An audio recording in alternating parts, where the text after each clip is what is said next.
I can't. These politicians get away with speech that incites violence, that causes death and destruction. They lie, they spread conspiracy theories, and a comedian tells a joke you don't like, and they should just, never be able to perform again. But is that, I mean, we've had this conversation, but is that still happening? I don't think, I think you have your fans and, but People I mean, look what happened with Hasan. With Hasan Minhaj. What happened with Hasan Minhaj? Oh my God. I should be on this show writing the shit for you that you don't read the friggin' newspaper. I don't read the style section anymore. What happened? There was a profile in the New Yorker about how he supposedly New York Times used like emotional and the New Yorker. Yeah. About things in his stand-up about like he would mention things from his childhood that didn't actually happen. One example. Tell the story. I will tell the story. Okay. I read both articles. Okay. So Hasan Minhaj, in his act over the years, has told stories that there was one story that there was anthrax that was sent to his house and his daughter was exposed and they had to rush her to the hospital. And this was a big part of his act, and it never happened.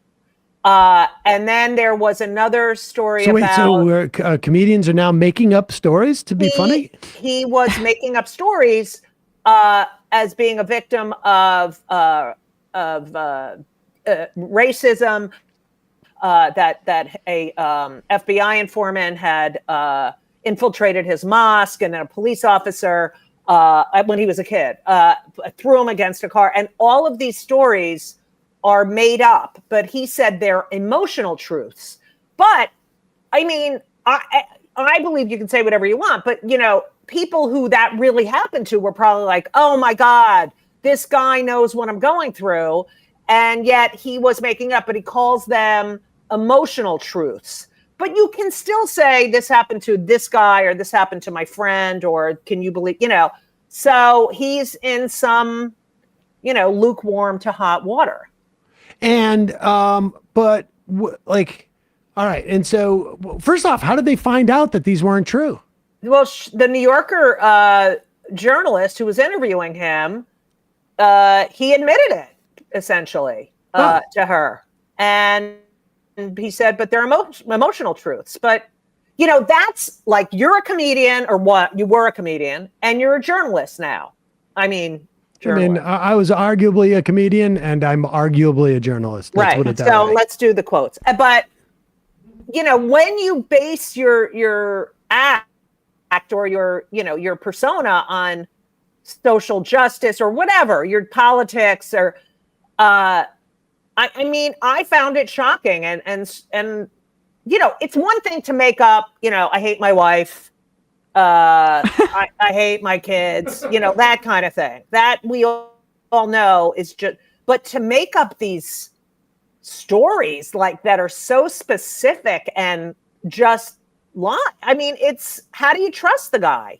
Right. I mean, I would be very skeptical about, and it's emotionally manipulative. I mean, I don't think you should be sent to jail for it. No, not at all. But I mean, I think it's just sort of like it's the traffic in that stuff of like being like targeted for your political beliefs when people are actually being targeted for that and making basically like comedy, clout from it is not great.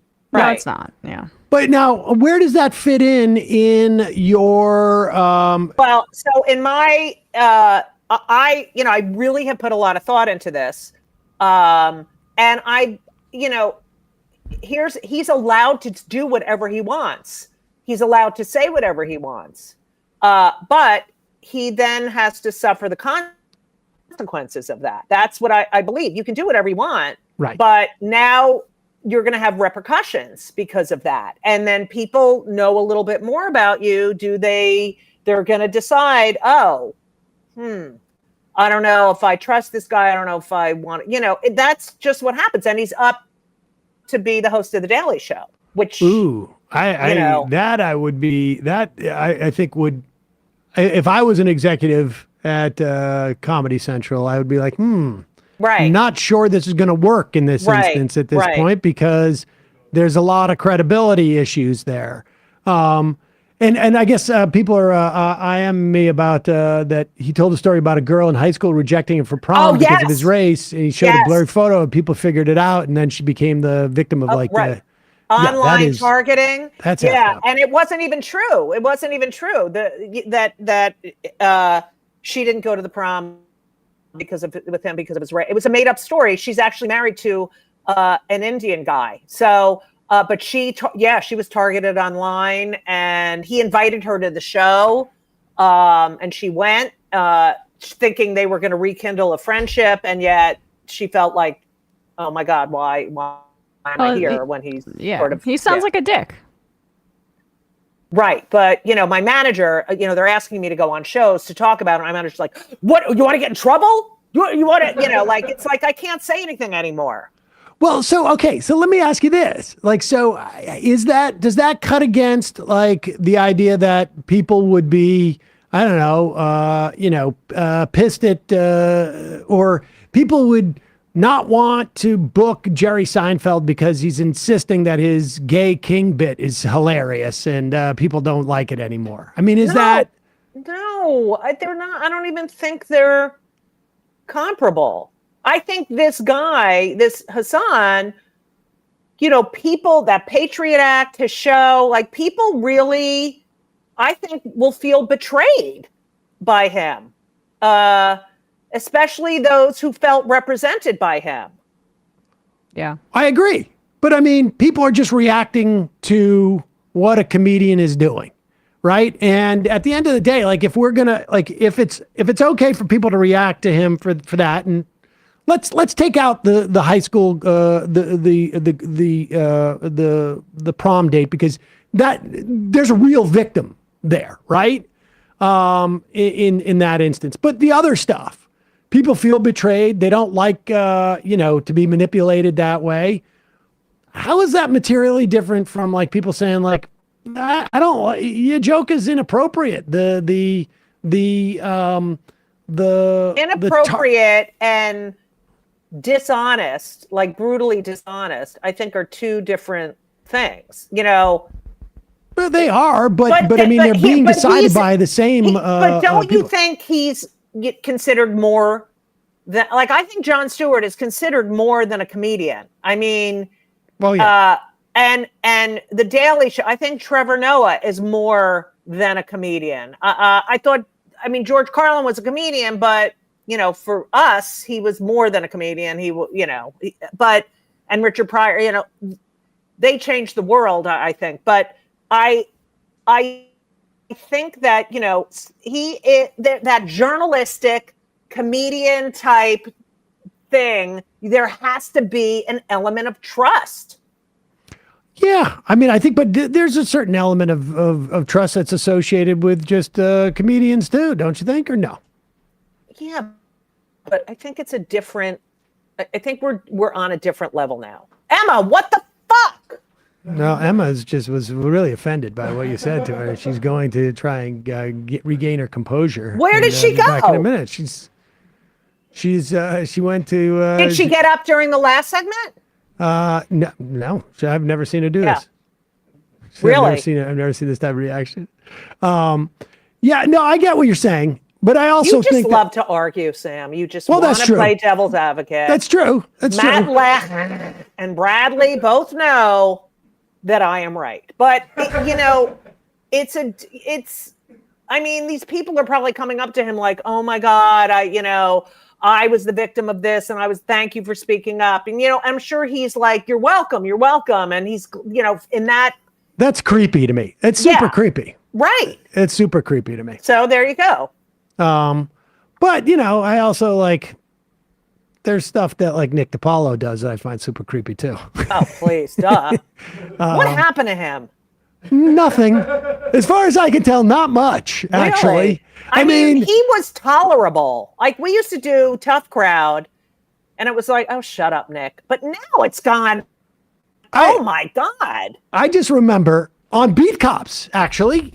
You were never on set at the same time, but, he was in that, too. Yeah. And I remember talking to him on the set of Beat Cops, which was when did we shoot that? Like 90, 98 or something like that? Yeah. And he said to me, I was like, so where are you living? He's like, I'm going to come back to New York. You can't, there's no work for a white guy out in LA. And I was like, what? Are you kidding? There's Oh never my been, God, that's there's never been hilarious. more white guys being hired in anything ever, Right. than it, particularly at that time. Like there was one network, and they had basically the buyers had expanded over the course of like 5 years in that era from essentially 3 networks to 4, 5, 6 networks. Right. And I think like Paramount, UPN or whatever they called it, that they were like sort of targeting maybe shows to a black audience. But there was so much work for a white guy. And like the idea that he was like blaming, black people getting hired was, I just found like incredible in that moment. Yeah. It's some of the stuff that comes out of his mouth is quite shocking. And now he's working for Crowder. I know. And There you he's go. like tripling down on that. Yep. Well, there you go. All right. Wants to be Rush Limbaugh. What can you do? Yeah. Well, I mean, you suggesting that there's some type of oxycodone type of situation? No, I wasn't, Sam. Stop. Okay, putting I'm words just in my trying to. mouth. I'm trying to Speaking tease of that. oxycodone, where the fuck is Emma? Emma's trying to get over like what you had said to her. She just got a phone call from a former prom date. Yeah, she's Oh, Emma's God, trying the to clean jokes up here her. are just flying.